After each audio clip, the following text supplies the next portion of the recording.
Welcome to Spam Filter for Your Brain, bite-sized ponderings on how our thoughts influence our behaviour and our lives, and because we're all connected, how our thoughts impact the world. I'm here to help people reconnect with their bodies and declutter their brains. And I don't believe that we should just magically know how our emotions and our thoughts impact our lives if no one ever teaches us. So let's learn this stuff together.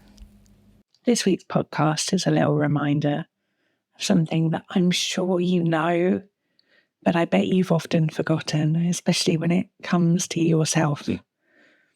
And that is the ever brain-breaking news that you have been socialised to put yourself last.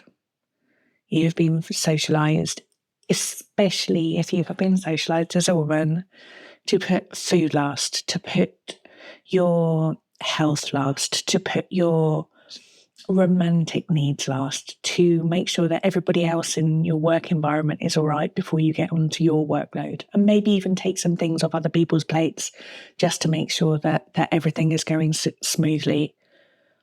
We are taught and we are socialised that we have to make sure that everybody else is okay, and this is what makes us a good person. Everybody else, when we are taught this message, subtly and not so subtly, rarely includes ourselves. And this shows up in so many different places. The amount of people that I know who must feed everybody else, make sure everyone else has their food, whilst they're always the last person to get the plate, or always the last person to just take whatever is left of what is on offer to other people. The amount of people that I hear talking about what is unpleasantly known as sleep revenge, where you feel like you've given so much of yourself to everybody throughout the day that at the end of the day, even though you're really tired, you end up staying up really late and doing things that aren't actually that interesting, but just then you've got a little bit of time to yourself. The amount of people I speak to and coach who have slots in their diary which are frankly rest breaks or moments where they just need some time to themselves, but when they look in their diary they consider free space to be the same thing as available to other people time, and they don't safeguard and protect their own time and their own well-being in the same way that they would protect and safeguard and respect a meeting with somebody else. Protecting your own needs has to be an active choice because it's working against the stuff that we have been taught.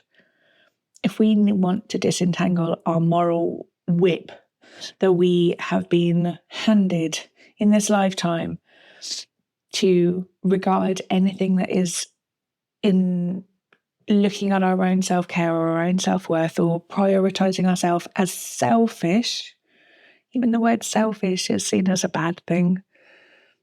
I mean, what could be more important than looking after yourself? Because if you don't, you become someone else's problem. And that's kind of selfish.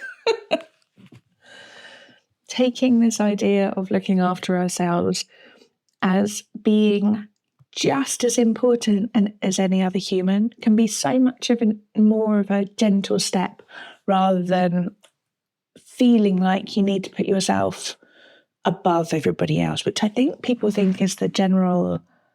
It's the opposite. I have to put myself last or I will be selfish. I have to put myself last, otherwise how will all of this stuff get done? And my dream in this world is to try and build systems and structures and places where none of us are ultimately holding all of the stuff, so that if we disappear or we become ill or we get tired, the whole thing tumbles down.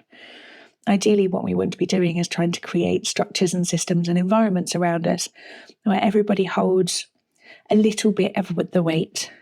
There's that beautiful analogy that in a choir, if there is a mass group of people and everyone is singing the same note, that people can take breaths at different times and the song will continue because the whole group as a whole is holding that space together. And I invite you this week to have a think about where this could show up in your life. Where could there be a chance for you to take a micro step back so that other people can step up, and so that you are not holding quite so much for everybody all the time, and so that you're not ending up so exhausted? Prioritizing your needs is an active choice. I wonder where that could be possible for you. I'll speak to you next week. If you've been enjoying what you're hearing on the podcast, you will love Self-Care School. Self-Care School is longer versions of this, more in-depth and more personalised. We have a whole hub of courses from body image to boundaries, perfectionism, time management, and a whole range of other topics. You name it, there's probably a course on it. But most importantly, we also have a weekly group coaching call where you get to apply this stuff to your everyday life and get support to try and untangle your own story from some of the emotions that you might not be enjoying in your life. If you would like to learn how to apply this work to your specific situation and to be building a life of your dreams,